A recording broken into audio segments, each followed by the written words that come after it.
dijamuri. Saya beberapa hari yang lalu dakwah ke Pontianak. Nah, sampai di Pontianak selesai pengajian, saya diajak untuk bertemu dengan seorang syarifah, salah satu anak cucu Nabi Muhammad SAW, marganya Al-Haddad, namanya Anisah.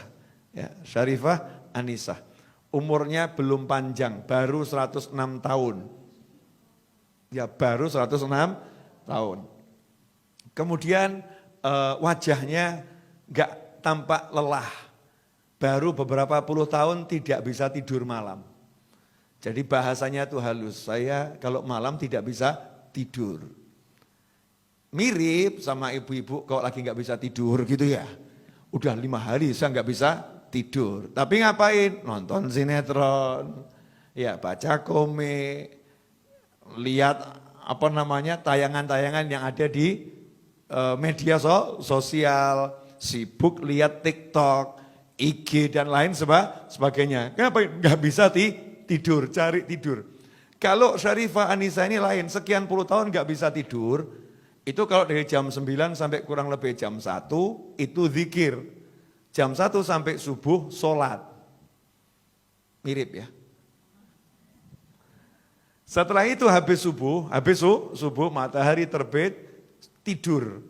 Ya, jam berapa bangunnya? Kalau kita balas dendam, jam 2, jam 1 baru bangun.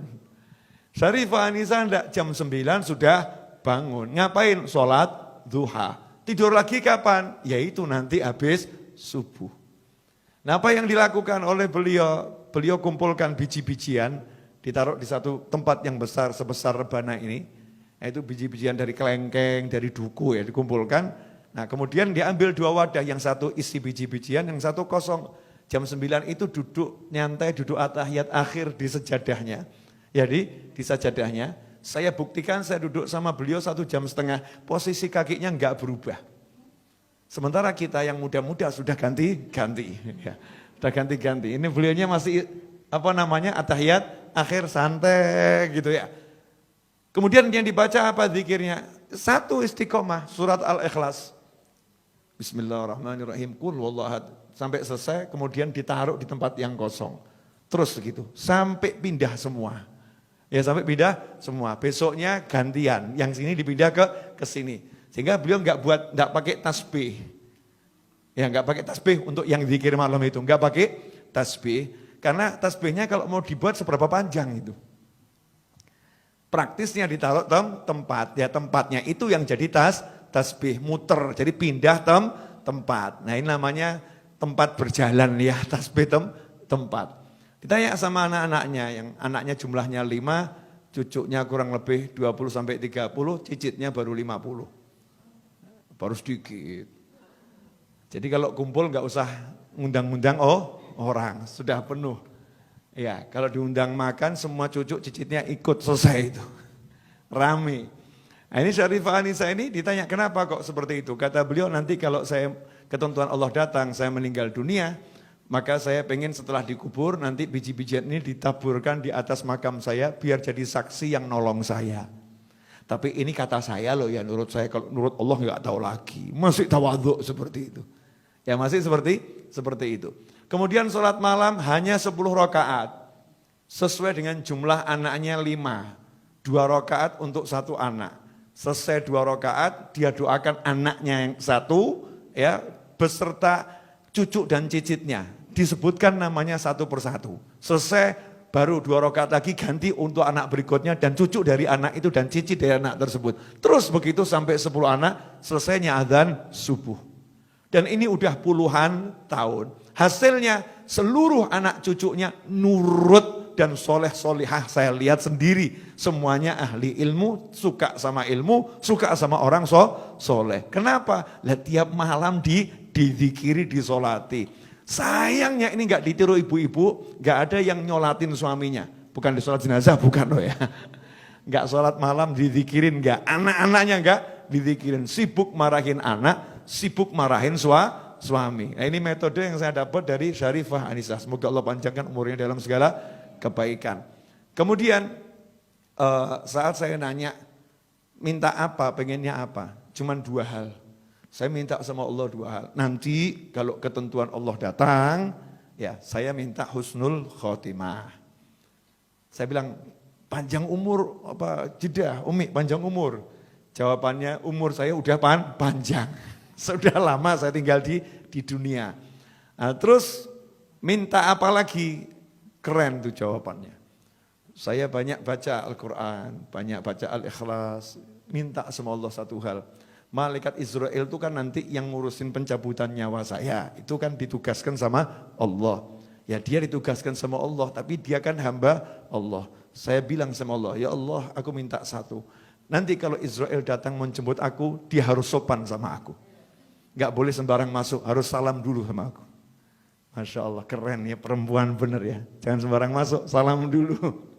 Minta sama Allah malaikatnya disuruh salam dulu, gak sembarang masuk. Ini nunjukkan kalau wanita yang solihah ya, punya sesuatu di sisi Allah Subhanahu wa ta'ala. Karena memang punya persiapan. Jadi udah persiapkan, nanti dikubur ada Al-Ikhlasnya. Ya, ngadepi Israel ada Al-Qurannya.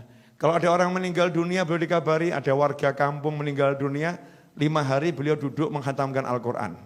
5 hari khatam. Niat semoga ini jadi temannya dikubur nanti, mikirin orang lain. Nah duduk sama manusia yang seperti ini, itu nanti akan buat kita istiqomah. Jadi nggak mikir dunia lagi, ngopo ruwet cari fulus, cari duit, ujung-ujungnya mati. Oh ngaji enak, jadi semangat pengen ngaji, jadi semangat pengen zikir. Tapi kalau kumpulnya sama ahli film, Masya Allah tanya, film apa yang barusan kamu tonton? Ya, ada koleksi drama apa yang terbaru? Ya, di mana lihatnya? Jadi pengen lihat, terpanggil untuk itu, rusak nanti istiqomah kita. Maka biar kita bisa istiqomah, ya kita dengarkan kisahnya orang-orang yang istiqomah. Baik yang masih hidup maupun yang sudah meninggal dunia. Karena taksirnya, pengaruhnya ke hati itu sangat nyata. Ya sangat nyata. Langsung termotivasi. Ya, ini terbukti toh. Antum semua kan tiba-tiba jadi semangat ya, muncul mau begini dan lain sebagainya. Kemudian Sarifah Anisah ini minta sama Allah agar tidak meninggal di rumah sakit. Makanya beliau, saya nggak mau masuk rumah sakit, saya nggak mau direpotkan dan tidak mau merepotkan. Orang meninggal itu harus di tempat yang tenang. Karena nazak itu, dicabut nyawa sama Israel itu sesuatu yang berat. Jadi tempatnya harus tenang. Saya pengen meninggal di rumah. Makanya saya nggak keluar kemana-mana. Jadi hidupnya nunggu Israel alaihissalam. Tapi nunggunya sama sholat ngaji. Sementara kita belas nggak nunggu. Ya, nggak nanti. Padahal itu pasti. Nggak punya persiapan khusus ya. Persiapan apa untuk menghadapi Israel alaihissalam? Ya minimal kalau nyebut nama malaikat Israel sebut alaihissalam. Kita kirim salam terus, untuknya salam. Nanti kalau datang kepada kita ya assalamualaikum dulu gitu ya. Lah nggak pernah dikasih salam ya tahu-tahu masuk aja itu. Tapi kalau kita sering kasih salam ya Israel alaihissalam, insya Allah nanti Allah izinkan kita kelak setelah panjang umur fitaatillah meninggal husnul khotimah, dijemputnya dengan cara yang indah, yang bagus, yang baik. Jelas semuanya? Ya, jadi kumpul ya cari kisah-kisah orang-orang yang ahli istiqomah. Itu akan membangkitkan semangat kita untuk istiqomah. Dan salah satu amal yang kita harus paksakan istiqomah karena itu mudah adalah sholawat. Sholawat. Paling sedikit 10 di pagi hari, 10 di sore hari. Paksakan itu.